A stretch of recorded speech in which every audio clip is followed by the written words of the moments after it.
18 years ago, Kobe Bryant scored 81 points in an NBA game, and the basketball world went off. The most points in an NBA game on footage ever. We've never seen the footage of Wilt Chamberlain, so this is where it stands. This was the year where Kobe averaged like 35, and prior to that game, he was averaging like 40 in his last 10. He was on a completely different level.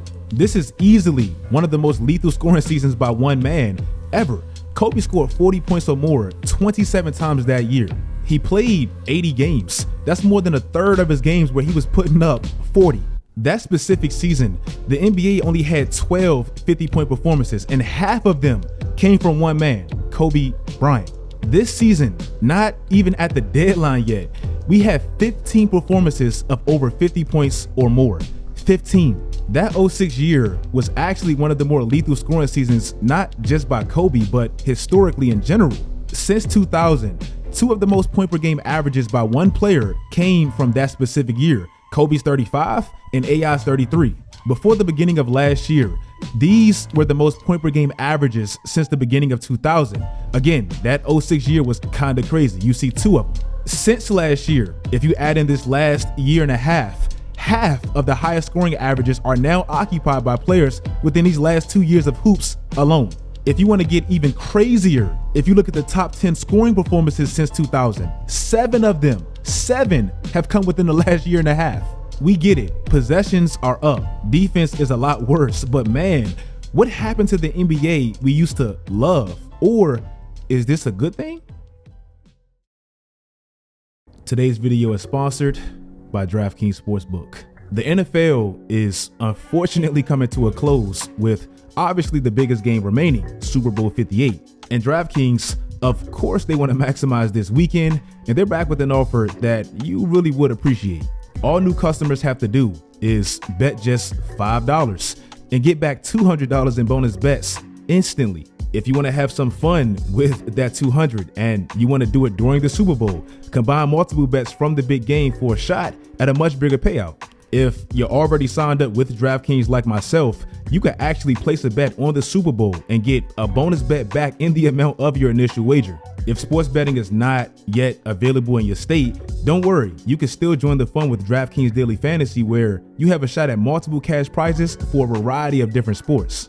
Download the DraftKings Sportsbook app right now. New customers use my promo code Swishout, bet just $5 on any wager, and get back $200 back in bonus bets instantly. That's promo code Swishout, only at DraftKings Sportsbook.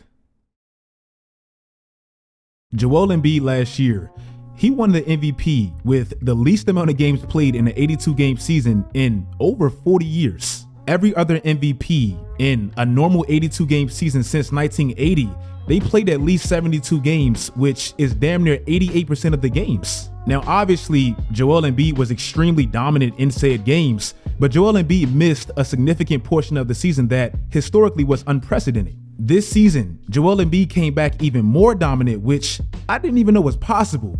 Currently, Luka Doncic leads the NBA in 40-point games with 9, and he's played 8 more games than Joel Embiid.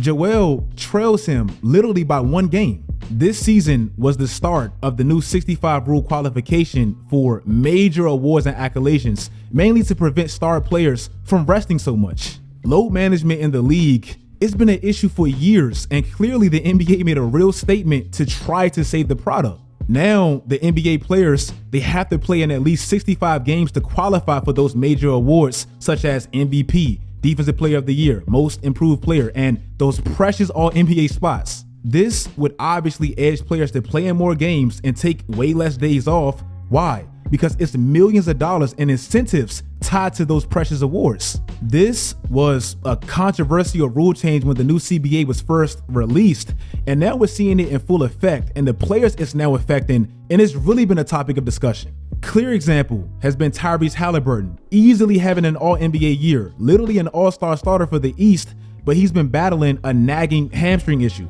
So far, he's on pace to play 61 games, obviously under that 65-game qualification, which ultimately would make him miss out on one of those All-NBA spots, which ultimately would make him miss out on $40 million. With this new CBA, that the owners and the players, don't forget the NBA PA, they signed off and agreed to this. With these new rules, the awards going forward, they're going to look off. And personally, I don't think it's a terrible rule, but I understand the outrage. Yes, we get it. Players that have unfortunate injuries like Joel Embiid, they're going to miss out on generational money, and that sucks. But fans such as myself and probably you watching that don't earn millions to play a sport and don't have all these first world problems, they feel robbed when they pay all this money to see their favorite players in street clothes. Yes, again, I completely understand the outrage, but in the grand scheme of things, we're mad at the NBA for forcing NBA players to play basketball. Also, this season feels weird because something that always happens continued to happen. Ridiculous all-star snubs. Jalen Brunson, we know he's having an insane year, and I don't even think people understand how much that one man completely changed their culture and how much they needed him.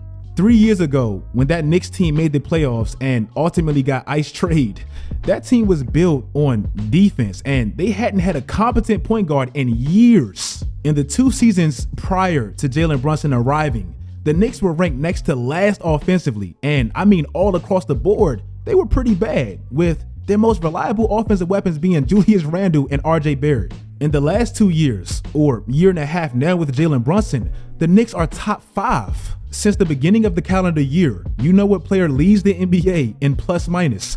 It's Jalen Brunson. Since they got OG Anunoby and the floor opened up a bit, Jalen is averaging 30 and the Knicks have the second best record in that span. Meanwhile, Dame earned that starting position, and I understand the voting is split between the media and the fans, but he's clearly having a down year. Playing next to Giannis, where we thought Dame would have the cleanest looks and essentially be unlocked to a certain extent, Dame has shot sub 40% 21 times this year. 21 times. That's damn near half of his games. Meanwhile, Jalen not playing next to anything near Giannis, he's done it only 8 times, and his averages and splits are significantly better. What are we talking about? And also, everybody was mad over Dame being the starter over Brunson, and clearly I am too. But personally, I don't even think Dame was over Trae Young.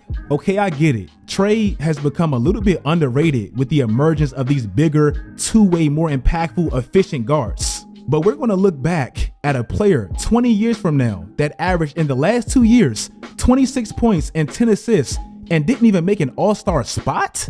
Think about it like this. This season, there's only 5 players that's top 15 in points per game and assists per game.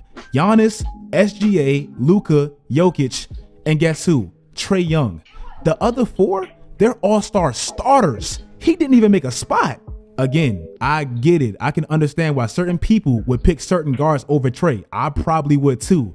But not even making a spot with the production he's had is getting ridiculous. Also this year, and it took 5 years, and obviously the Clippers have to win a championship for this trade to be considered a win for them. But the trade on both sides between OKC and the Clippers, it feels like it's kind of peaking. Now, obviously, OKC has a lot more years and a few more picks to see exactly what the outcome of their side eventually will become. But this is the best Clippers team ever assembled, in my opinion. Paul George, Kawhi, and James Harden, they're all playing some of their most efficient basketball this specific year with the Clippers. Since December 1st, look at their record and look at how much they've actually been dominating. With so many ball handlers on this team now, Paul George is averaging his lowest usage percentage since his first year with OKC 6 years back, and he still leads the team. This has allowed him to focus more defensively where he's always been great, and consequently, the Clippers are one of the only teams that's top 10 on both sides. It took 5 years, but it seems like we're finally seeing the complete form of this Clippers team, and hopefully they stay healthy where we can really see what happens. On the flip side, with OKC, I always emphasize how this is the youngest team in the NBA, and this trade specifically is now working its magic. Jalen Williams was one of the picks used from that Paul George trade, and his breakout this year in only year 2, it's been pretty insane. This man is a true two-way player, helping anchor that OKC nasty defense, and offensively, he's literally one of the most efficient scorers in the league. Last year, he had a great rookie year, but he struggled a bit from deep. This year, on slightly more attempts, he's shooting 45% from downtown. Also, he has a very mature game where he picks his spots beautifully, he finishes at the rim, his mid-range game is elite, and he can create for himself when need be. we talk a lot about Shea with this trade, and deservingly so. He's emerged as a superstar. But look at Jalen Williams. These are the shooting averages by distance this year. And these are Jalen Williams's in year 2 at 22 years old. If you look at the players with the top 5 plus minuses this year, 3 of the top 5 has actually come from these 2 teams. And it's crazy the different directions. Literally the oldest team and literally the youngest team. And the rest of the league, well, a lot of it still looks the same. LeBron is rumored to flip another team at the trade deadline. Joel Embiid is still struggling with injuries. Kevin Durant is on a team that's extremely talented, but they struggle to play together, although they're getting healthy and better now. And Ben Simmons is the first, and I mean the first, max contract part-time player. And even Doc Rivers, he's continuing to get blessed even after shortcomings. He's probably going to be coaching the Eastern Conference All-Star game, and he's still blowing leads. That looks about right. If you guys like this video, please like this video. Let me know in the comment section what you guys think about the 65 game qualification rule. I want to hear you guys' opinion. Follow my social media sites, turn on post notifications, do all that great stuff, guys. And until next time, as always, stay tuned.